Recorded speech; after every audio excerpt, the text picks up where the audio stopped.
dag skal vi have om proteinsyntesen, som I har læst om i vores kære biokemibog. Har du læst om det? Ja, det håber jeg sørme, at du har. Har I ikke læst om det? Det skulle vi læse i dag, Pia. Ja. Nå, vi starter lige med at gennemgå lidt omkring DNA for at kunne forstå proteinsyntesen. Men først, hvad er formålet med en proteinsyntese? Hilda?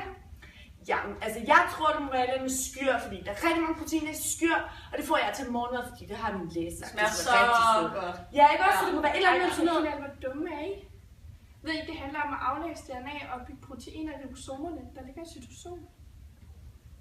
Det er fuldstændig rigtigt, Ejnstine. Og nu tilbage til DNA'et.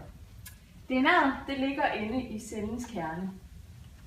Og DNA, det er opbygget af nukleotider. Men nukleotider, det består af deoxyribose, som er kulhydrat, af fosfat, og så består det af en base. Og basen kan enten være A, T, C eller G. Og er der nogen, der ved, hvad A det står for? Gurli Margrethe? Det er adenin. Det er nemlig rigtigt.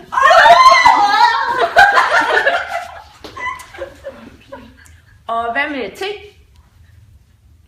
Ejnstine?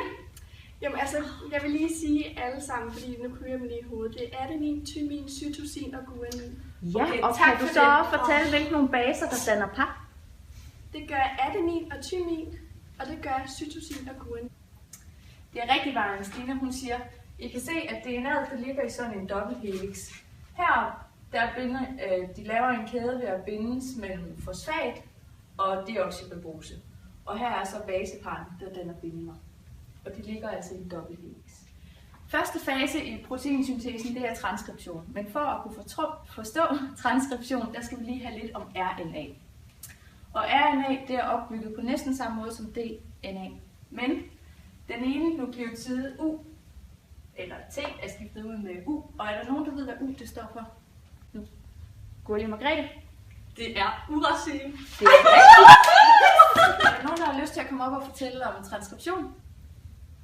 Ejnstine? Ja, meget gerne. Ja, og så har vi så den første del i proteinsyntesen, som er transkription, og den foregår inde i cellekernen. Vi starter med at have et DNA, som er formet i en dobbelthelix, og der har vi så et enzym, der hedder RNA-polymerase, der går ind og klipper DNA'et op, så det åbner sig som en lynlås. Som vi så kan se herovre.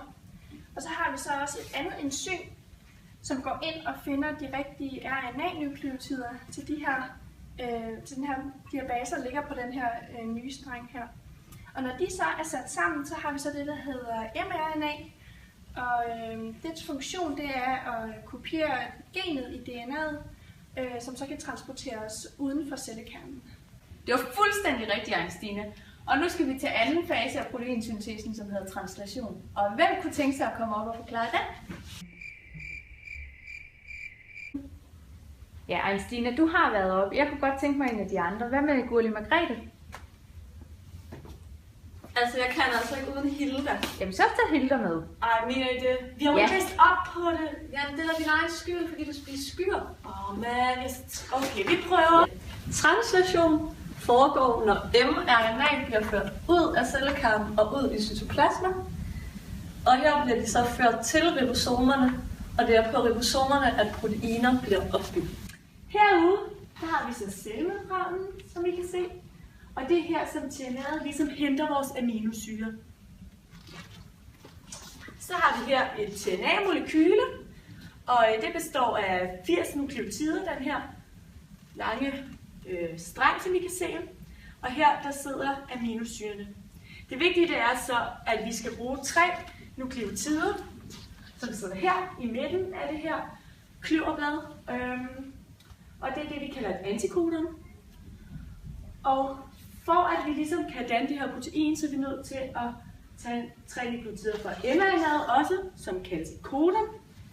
Så herover så har vi altså et antikodon fra tRNA'et, 3 nukleotider, som skal smides sammen med kodonet fra mRNA'et, som også er 3 nukleotider.